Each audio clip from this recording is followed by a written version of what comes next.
అసలు ఎంత పాగలగాడంటే గాంధీ అసలు ఆయన 3 సార్లు ఎమ్మెల్యే ఎట్లా గెలిచిండో ఈ షేర్లింగం పెళ్లి ప్రజలు ఆయనకి ఎట్లా ఓట్లు వేసిరో నాకు అర్థమైతలేదు. ఎందుకంటే అసలు నేను టీఆర్ఎస్ పార్టీలో చేరిన నాడు గాంధీ గారికి తెలియంది ఏంటంటే కాంగ్రెస్ పార్టీలో ఉన్నదే 5 ఎమ్మెల్యేలు. నేను 10 మంది ఎమ్మెల్యేలను ఎట్లా తీసుకొని వస్తా? కాంగ్రెస్ పార్టీలో ఉన్నదే 5 ఎమ్మెల్యేలు కదా అన్నాడు. నేను 10 మంది ఎమ్మెల్యేలను ఎట్లా తీసుకొని వస్తా? నంబర్ 1 ఆయనకి హిస్టరీ తెలియదు కావచ్చు. పోయి నీ రేవంత్ రెడ్డిని అడుగు. కౌశిక్ రెడ్డి రేవంత్ రెడ్డికి ఏం సాయం చేసిండు అనేది నీ రేవంత్ రెడ్డిని అడుగు, చెప్తాడు. నీ రేవంత్ రెడ్డి పిసిసి ప్రెసిడెంట్ ఎట్లయిండో నీ రేవంత్ రెడ్డిని అడుగు, ఒక్కసారి చెప్తాడు. నీకు తెలియదు, ఎందుకంటే నువ్వు ఇక్కడోని కాదు కదా, ఎక్కడి నుంచి వచ్చినోని కదా. సో నీకు తెలంగాణ చరిత్ర ఎక్కువ తెలియదు, కాంగ్రెస్ పార్టీ చరిత్ర నీకు అసలే తెలియదు.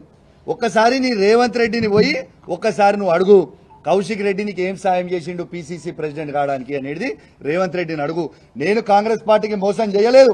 ఆనాడు రేవంత్ రెడ్డి గారు ఈటల రాజేందర్ గారికి 25 కోట్ల రూపాయలకి అమ్ముడు పోయిండు. ఆ రోజు ఆయననే బాజాబ్తు ఏబిఎన్ ఛానల్లో ఇంటర్వ్యూ ఇచ్చి కాంగ్రెస్ పార్టీ అధ్యక్షుడు ఉండుకుంటూ, మీరు రికార్డు తీయండి, కాంగ్రెస్ పార్టీ అధ్యక్షుడు ఉండుకుంటూ ఏబిఎన్ ఇంటర్వ్యూలో బీజేపీ క్యాండిడేట్ అయిన ఈటల రాజేందర్ గెలుస్తాడని ఆ రోజు రేవంత్ రెడ్డి గారు చెప్పిర్రు.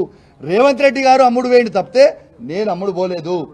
నువ్వు రేవంత్ రెడ్డి గారు మోసం చేసిరు. రెండోది, ఇలా బీఆర్ఎస్ పార్టీ బీఫామ్ మీద గెలిచి పార్టీకి అండగున్న కౌశిక్ రెడ్డి గొప్పోడా, బీఆర్ఎస్ పార్టీ బీఫామ్ మీద గెలిచి పార్టీలు మారిన గాంధీ గొప్పోడా? ఒక్కసారి ఆలోచన చేయండి. ఇలా బ్రోకర్ ఎవరు? ప్రజలు నిర్ణయించుకుంటారు బ్రోకర్ ఎవరని. ఏ యాంగిల్లో నేను భ్రష్టు పట్టించినా కూడా చెప్పాలి కదా. నేను దమ్మున్నోని కేసీఆర్ గారి అండదండతోని, ఇంతకుముందు చెప్పిన నరసింగ్ గారు, కేసీఆర్ గారి అండదండతోని, బీఆర్ఎస్ కార్యకర్తల అండదండతోని ఇవాళ సీఎం క్యాండిడేట్ అయినా అన్న ఈటల రాజేందర్ గారిని 100 కిలోమీటర్ల లోపల బొందబెట్టి ఎమ్మెల్యేగా గెలిచినోడు భ్రష్టు ఎట్లా పట్టించినట్టయా? తిరిగి బీఆర్ఎస్ పార్టీ జెండా హుజురాబాద్ లో నేను ఎగిరేసిన. ఇలా పార్టీని భ్రష్టు పట్టియాలని వీళ్ళు అనుకుంటున్నారు. మీరేం ఫికర్ చేయకుర్రి.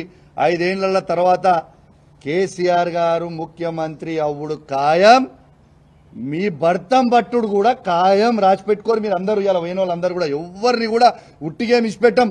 ఏళ్ళతో అయిపోలే రాజకీయం.